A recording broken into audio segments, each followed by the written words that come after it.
Hello friends, आज के इस वीडियो में हम लोग आपका क्लास 12th का हिंदी का जो आपका गद्य खंड का चैप्टर नंबर 3 है, जिसका नाम है संपूर्ण क्रांति। आज हम लोग इसका वीवीआई ऑब्जेक्टिव क्वेश्चन को पढ़ेंगे, जो बहुत इम्पोर्टेंट है। और इससे पहले हम लोग चैप्टर नंबर 1 और चैप्टर नंबर 2 को पढ़ चुके हैं। तो अगर आप लोग इस वीडियो को नहीं देखें तो उसका लिंक इस वीडियो के नीचे दिया हुआ है, आप लोग जाकर के देख लीजिएगा। तो वीडियो को शुरू करते हैं, लेकिन शुरू करने से पहले वीडियो को लाइक कर दीजिए, चैनल को सब्सक्राइब कर लीजिए। तो आज का पहला क्वेश्चन दिया हुआ है, जो बहुत इंपॉर्टेंट क्वेश्चन है।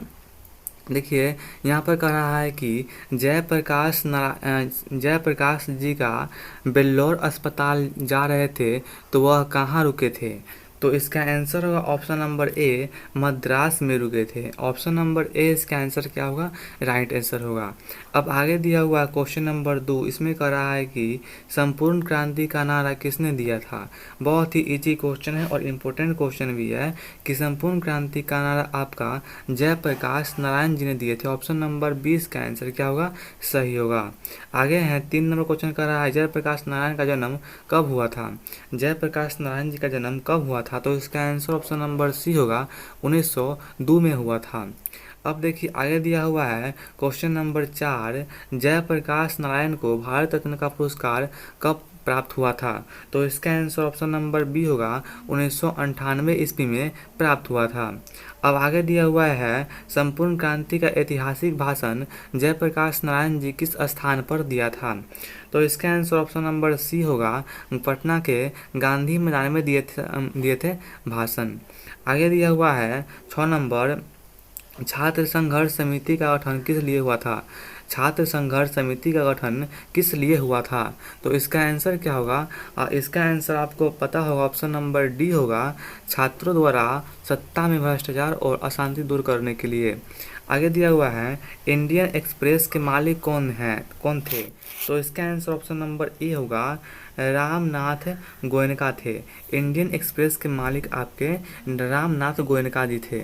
अब आगे दिया हुआ है क्वेश्चन नंबर 8, इसमें क्या कर रहा है कि जयप्रकाश नारायण जी हिंदू विश्वविद्यालय में प्रवेश क्यों नहीं चाहते थे।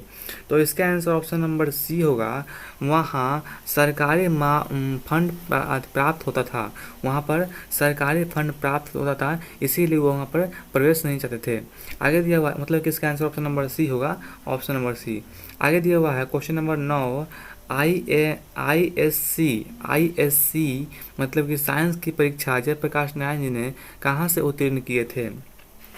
तो इसका आंसर ऑप्शन नंबर सी होगा, बिहार विद्यापीठ से वह उत्तीर्ण किए थे। आगे हैं, लेनिन की मृत्यु कब हुई थी। तो आपको पता होगा कि लेनिन की मृत्यु 1924 में हुआ था। ऑप्शन नंबर ए इसका आंसर सही होगा, 1924 में। आगे हैं, जयप्रकाश नारायण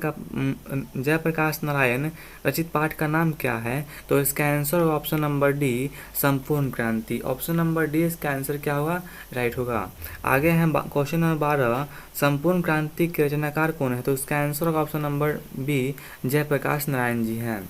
अब देखिए आगे दिया हुआ है क्वेश्चन नंबर 13, इसमें क्या कर रहा है कि लोकनायक के नाम से प्रसिद्ध हैं। तो इसमें से कौन से व्यक्ति लोकनायक के नाम से प्रसिद्ध हैं। तो इसका आंसर आप लोगों को पता होगा, ऑप्शन नंबर डी होगा, Jayaprakash Narayan ji. Option number D इसका आंसर क्या होगा, राइट होगा। तो अगला क्वेश्चन है question number 14, reconstruction of Indian polity Jayaprakash Narayan ji के किस रचना की विधा से संबंधित है। तो इसका आंसर क्या होगा, ऑप्शन नंबर बी होगा, यानी कि कविता से है। मतलब कि जो आपका रिंग स्ट्रक्शन ऑफ इंडियन पॉलिटी है वह आपका कविता है। ऑप्शन नंबर बी इसका आंसर क्या होगा, राइट होगा। आगे है क्वेश्चन नंबर 15, इसमें क्या कर रहा है कि गरीबी की बेरोजगारी बढ़ती जाती है, कहाँ गया है। तो इसका आंसर ऑप्शन नंबर सी होगा, संपूर्ण क्रांति से में कहा गया है कि गरीबी की बेरोजगारी बढ़ती जाती है। आगे हैं, अपना देश पिछड़ा हुआ है, इसके बावजूद इसके कि हम लोकतंत्र की स्थापना की है, कथन किस पाठ से संबंधित है। तो इसका आंसर ऑप्शन नंबर सी होगा, संपूर्ण क्रांति से संबंधित है। आगे दिया हुआ है क्वेश्चन नंबर 17, इसमें क्या कर रहा है कि फणीश्वर नाथ रेणु की रचना क्या है। तो इसका आंसर ऑप्शन नंबर ए होगा, मेला आंचल। जो आपका मेला आंचल है वो आपका फणीश्वर नाथ रेणु जी का है। अब देखिए क्वेश्चन नंबर आगे दिया हुआ है 18 नंबर कह रहा है कि जयप्रकाश नारायण ने संपूर्ण क्रांति वाला ऐतिहासिक भाषण कहाँ दिया था। आपको तो हम बता दिए हैं कि कहाँ दिए थे, तो आपको पटना गांधी मैदान पटना में दिए थे। तो देखिए अब आपको बताना है कब दिए थे और कहाँ दिए थे।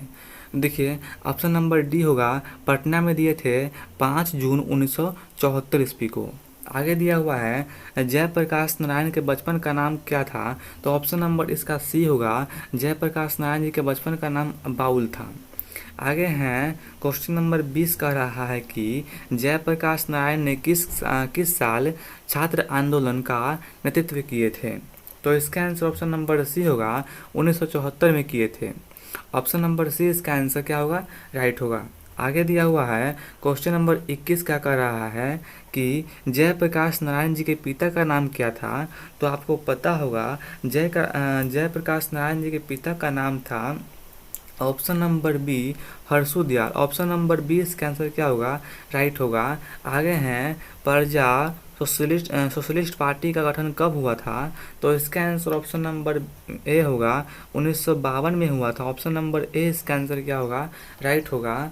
अब देखिए आगे दिया हुआ है आपको क्वेश्चन नंबर 23। इसमें क्या कर रहा है कि जयप्रकाश नारायण जी के पत्नी का नाम क्या है। देखिए पिता का नाम तो आप जान चुके हैं कि पिता का नाम हर्षु दयाल है और पत्नी का नाम क्या है। तो देखिए पत्नी का नाम आपको दिया हुआ है option number C, Prabhavati Devi. Option number C इसका आंसर क्या होगा, सही होगा। पत्नी का नाम है प्रभावती देवी।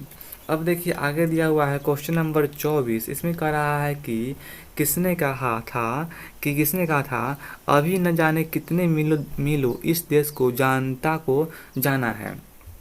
तो इसका आंसर ऑप्शन नंबर सी होगा, जवाहरलाल नेहरू जी ने कहे थे कि अभी न जाने कितने मील दूर इस देश को जाना है, इस देश के जनता को जाना है। ऑप्शन नंबर सी इसका आंसर क्या होगा, राइट होगा। आगे दिया हुआ है किस अस्पताल में दिनकर जी का निधन हुआ था। तो आपको पता होगा कि आपका option number D, Willingdon nursing home में इनका क्या हुआ था, मृत्यु हुआ था। ऑप्शन नंबर डी इसका आंसर क्या होगा, सही होगा। आगे हैं 1974 में बिहार प्रदेश के मुख्यमंत्री कौन थे। जब 1974 में आपके जयप्रकाश नारायण जी आंदोलन कर रहे थे तो उस समय बिहार के मुख्यमंत्री कौन थे। तो इसका आंसर ऑप्शन नंबर बी होगा, अब्दुल गफूर जी थे। ऑप्शन नंबर बी इसका आंसर क्या होगा, राइट होगा। आगे दिया हुआ है जयप्रकाश नारायण को किसका दलाल कहा गया है। तो इसका आंसर ऑप्शन नंबर डी होगा, अमेरिका का दलाल कहा गया। ऑप्शन नंबर डी इसका आंसर क्या होगा, सही होगा, अमेरिका का दलाल कहा गया है। आगे दिया हुआ है जयप्रकाश नारायण के स्वास्थ्य पर निगरानी रखने वाला डॉक्टर का नाम क्या था। तो इसका आंसर ऑप्शन नंबर ए होगा, डॉक्टर रहमान नाम था उसका। ऑप्शन नंबर ए इसका आंसर क्या होगा, सही होगा। अब देखिए आगे दिया हुआ है क्वेश्चन नंबर 29 कह रहा है कि जयप्रकाश नारायण जी को किसका भाषण सुनकर अमेरिका जाने का प्रेरणा मिली थी। तो इसका आंसर ऑप्शन नंबर बी होगा, स्वामी सत्यदेव की भाषण सुनकर। ऑप्शन नंबर बी इसका आंसर क्या होगा, सही होगा। आगे हैं फ्री प्रेस के मालिक कौन थे। तो इसका आंसर ऑप्शन नंबर सी होगा, Sadanand ji. Option number C इसका आंसर क्या होगा, सही होगा, सदानंद जी। आगे दिया हुआ है ब्रेन ऑफ बम्बे किसे कहा जाता था।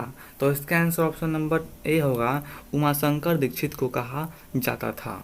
अब देखिए लास्ट क्वेश्चन है, जयप्रकाश जी मार्क्सवादी कब बने थे। तो इसका आंसर ऑप्शन नंबर डी होगा, 1924 में बने थे। ऑप्शन नंबर डी इसका आंसर सही होगा।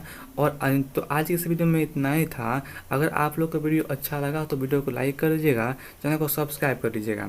आप लोगों को मैं जितना क्वेश्चन पढ़ाया हूँ उसका आंसर आप लोग को यहाँ पर दिखाई दे रहा होगा। देखिए यहाँ पर दिया हुआ है सभी का आंसर।